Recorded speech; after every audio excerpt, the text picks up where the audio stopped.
এইটা কোউ জায়গা? কোনটা? এইটা বর্তমান কোউ জায়গাটা? কাଳେସଣ୍ଡପୁର। କାଳସଣ୍ଡପୁର। ମାନେ ଏଇଠୁ ଘରଟା ଥିଲା? ଏଇଟା ଘରଟା ଥିଲା, ଗୁଚି ଲୋକ ନଗେଇ। ଘରଟା କେତେ ବାଟ ଏଇଠୁ ଏଇ ଯାକେ ହେବ ଲମ୍ବା? ହଁ ନା ଆଉ ଘରଟା ଏତିକି ଭିତରେ ଥିଲା ହେଲା ଇଏ। ଆଉ ଏଇରା ହଁ ହେ ଘରଟା ଏତିକିରେ ଥିଲା ଏ। ଏଇଠୁ ପୁରା ଘୁଞ୍ଚା ହେଇଛି ହେଇଠିକି। ମାନେ ଏଇଠୁ ଯାହା ହେଲେ ମିନିମମ୍ 25-30 ଫୁଟ। ବେଶୀ ହବ, 25-30 ଫୁଟ ହବ। 30 ମିଟର କହିଲି। ହଁ ମିଟର, ହଁ 30-40 ମିଟର। ମାନେ ଏଇଟାକୁ ଏଇଠୁ ହେଇ ଯାଏଁ ଗଲାକୁ କେତେ ସମୟ ଲାଗିଲା? କେତେ ଦିନ ଲାଗେ? ବର୍ଷେ? 9 ମାସ 10 ମାସ ନାଇଲାନି। ହଁ ଆଉ ତାମାନେ ଗୋଟେ ବର୍ଷେ ଆହୁରି ଲାଗିବ। 2 ମାସ ଲାଗିବ ଆହୁରି କହିଲା। ମାନେ ଏମିତି ଖାଲି ଜଗ ଲଗେଇକି ତଳେ ଚ୍ୟାନେଲ ଦେଇକି ଯେଉଁ ହାଇଡ୍ରାରେ ଭିଡ଼ା ହେଲା।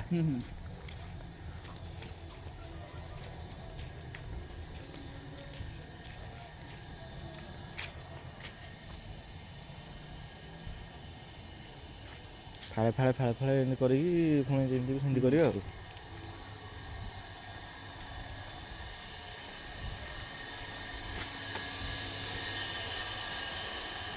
ଖାଲି ଜକ୍।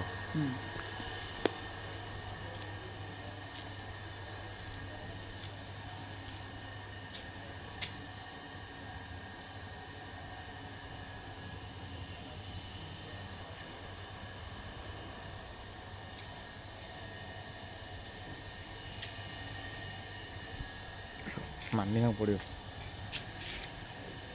ସେଇ ଘରଠୁ ଏଇଠି।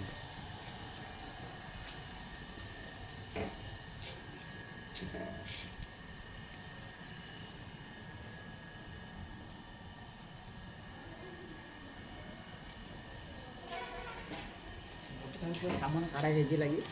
ତାର ଡିଜାଇନ ସବୁ କାଢ଼ା ହେଇଛି। ଏଇ ପିଲା ରହି କାମ କରୁଛନ୍ତି? ହଁ ବାହାର ପିଲାଟା। କୋଉଠିକାର ପିଲା? ଏସବୁ କୋଉଠିକାର ପିଲା?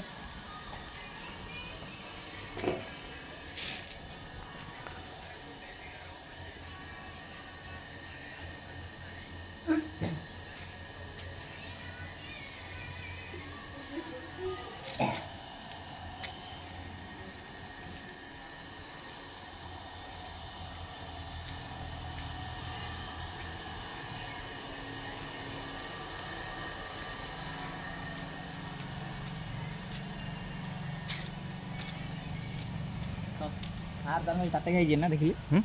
ସାର୍ ଦେଖିଲେ ଆଉ ସାର୍ ଦେଖିଲି କହିବୁ ଉପମା ଭାଇ ମାନେ ଏଇଠୁ ହେଇଯାଏ ହେଲାଣି କମ୍ ବାଟ ହେଲାଣି ନା? ଏଇଠୁ ଗୁଚା ହେଇଛି ଘରଟା ତୀର ଥିଲା ହେଲା। ହଁ ତାଙ୍କେ ବାହାର ତାଙ୍କେ ଯେଉଁ କାମ କରୁନାହାନ୍ତି ସବୁ ବାହାରିଆରୁ ଆଇଛନ୍ତି। କେଉଁଟା କୋଲକାତା ନାହିଁ ସେ କ'ଣ କହୁଛନ୍ତି ନାଁଟା କ'ଣ ବଢ଼ିଆ ଗାଁ ନାଁଟା। ସେଇଠୁ ତାଙ୍କେ ବାହାରିଆଡ଼ୁ ଆଇଛନ୍ତି। ତାଙ୍କେ କହିଲେ ଯେ ଆମ ଇଣ୍ଡିଆରେ ବଡ଼ ବଡ଼ ବିଲ୍ଡିଂ ଉଚ୍ଚେଇଛି ବୋଲି କହୁଛନ୍ତି। ଆଠୁ କେତେ ବଡ଼ ବିଲ୍ଡିଂ ଉଚ୍ଚା ହେଇଛି। କହିଲା ଏ ବିଲ୍ଡିଂ ଆମ ପାଇଁ କିଛି ନାହିଁ।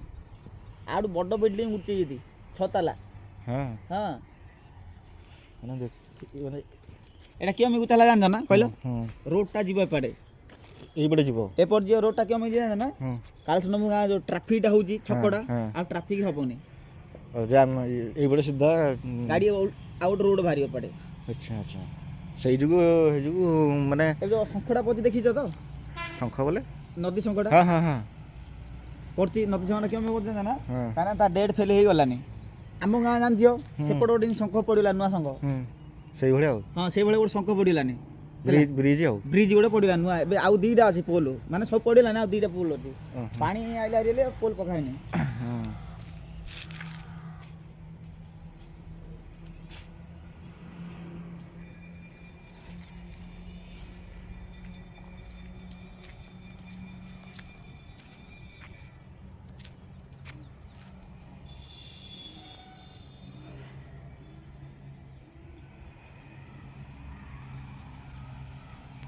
ଖାଲି ଭାଇ ଟଙ୍କାରେ ଘରଟା ଘୁଞ୍ଚିଛି। ଯାହାହେଲେ ମିନିମମ୍ ଏଇଟା କେତେ ଟଙ୍କା ଖଣ୍ଡେ ଖର୍ଚ୍ଚ ହେଇଥିବ? କେତେ ଟଙ୍କା ଖଣ୍ଡେ ଖର୍ଚ୍ଚ ହେଇଥିବ? ତା ପଇସା ମିଳିଲା ନା? ସରକାର ପଇସା ଦେଇଛି ନା ତାକୁ? ହଁ ଯେ ଦେଇଛନ୍ତି ଯେ କେତେ? ତାକୁ ସବୁ ଲିଜ୍ ଦିଆଯାଇଛି। ଲିଜ୍ କେତେ ଟଙ୍କା ଖଣ୍ଡେ? 40 ଲକ୍ଷ। ମାନେ ଏଇଠି ଘରଟା ଖାଲି ଘୁଞ୍ଚି କରି 40 ଲକ୍ଷ? 40 ଲକ୍ଷରେ ତ ଆଉ ଗୋଟେ ଘର କରିଦେଇଥାନ୍ତା। ନା ବେଶୀ ଲାଗିବ। ବେଶୀ ଲାଗିବ? ଏ ଘରଟା କ'ଣ 40 ଲକ୍ଷରେ ହେଇଯିବ କି? ହବନି ନା? ନାଇଁ ହବନି। ଆଉ ବାଇଆ ନା କ'ଣ? ଗୋଟେ କୋଟିଏ ପରେ ନାଗିଛି ଘରଟା। ଆଉ ଉପରେ ରୁମ୍ ଅଛି, ଲେଟ୍ରିନ୍ ବାଥରୁମ୍ ଅଛି, ତଳେ ସବୁ ଲେଟ୍ରିନ୍ ବାଥରୁମ୍ ଅଛି। ଘର ଡିଜାଇନଟା ତଳେ ଦେଖିବ କେମିତି କାଢ଼ା ହେଇଛି। ଏ ଡିଜାଇନ୍ ଆକୁ ଭିତରେ ଏଇନା ପଶି ଡର ଲାଗୁଛି ଭିତରେ ପଶିବାକୁ। ହଁ ନାଇଁ ତ ଆଉ କେତେ ଟଙ୍କା ଲିଜ୍ ଦିଆହେଇଛି? 40 ଲକ୍ଷ। ହଁ 40 ଲକ୍ଷରେ ଗୋଟେ ଘର ହବନି ଇଣ୍ଡିଆର ଆଜିକା ଯୁଗରେ କହୁଛି ହେଲା।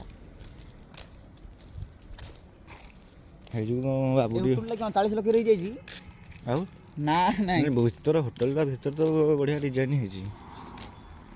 ବେଶୀ ପଇସା ନାଗିଛି। 2 କୋଟି ଲାଗିଥିବ ଏଇଟାରେ। ନା ତମ ଅନ୍ଦାଜରେ କହୁନ କେତେ ଲାଗିଥିବ?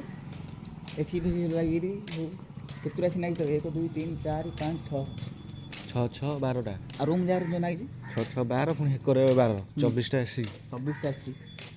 ଆଉ